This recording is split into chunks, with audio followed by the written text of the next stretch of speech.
മലയാളികൾക്കിടയിൽ എന്നും സീരിയലിന് പ്രത്യേക സ്ഥാനം തന്നെയാണ്. ആ ഇഷ്ടം ഇപ്പോഴും പല സീരിയലുകളിലും മലയാളികൾക്കുണ്ട്. അങ്ങനെയാണ് പല ഹിറ്റ് സീരിയലുകളും ഉടലെടുത്തതും. അത്തരത്തിൽ ഈ അടുത്ത് വലിയ രീതിയിൽ പ്രേക്ഷകർക്കിടയിൽ സ്വീകാര്യത നേടിയ ഒരു സീരിയൽ തന്നെയാണ് ഏഷ്യനെറ്റിൽ സംപ്രേഷണം ചെയ്യുന്ന ചെമ്പനീർ പൂവ്. സച്ചിയുടെയും രേവതിയുടെയും കഥ പറയുന്ന സീരിയലിലെ രേവതി എന്ന കഥാപാത്രം അവതരിപ്പിക്കുന്ന തമിഴ് നടിയാണ് ഗോമതി പ്രിയ.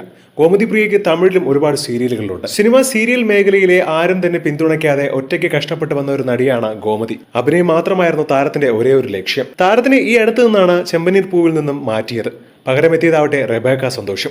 മാത്രമല്ല, ഡേറ്റ് ക്ലാഷ് ആവുന്നത് കൊണ്ട് മാത്രമാണ് ഗോമതി പ്രിയയെ ഈ സീരിയലിൽ നിന്നും പൂർണ്ണമായും ഒഴിവാക്കിയത് എന്നാണ് ഇപ്പോൾ പറയുന്നത്. പക്ഷേ പ്രേക്ഷകർക്കിഷ്ടം ആ സച്ചിയും രേവതിയും ഒരുമിച്ച് കാണാൻ തന്നെയാണ്. പഴയ രേവതിയെ തന്നെ വീണ്ടും തിരിച്ചു കൊണ്ടുവരണമെന്നുള്ള ആവശ്യമാണ് പലരും ഇപ്പോഴും പോസ്റ്റ് ചെയ്യുന്നത്. എന്തിനെ, റെബേക്കയുടെ പോസ്റ്റിന് താഴെ പോലും വലിയ രീതിയിലാണ് വിമർശനങ്ങൾ.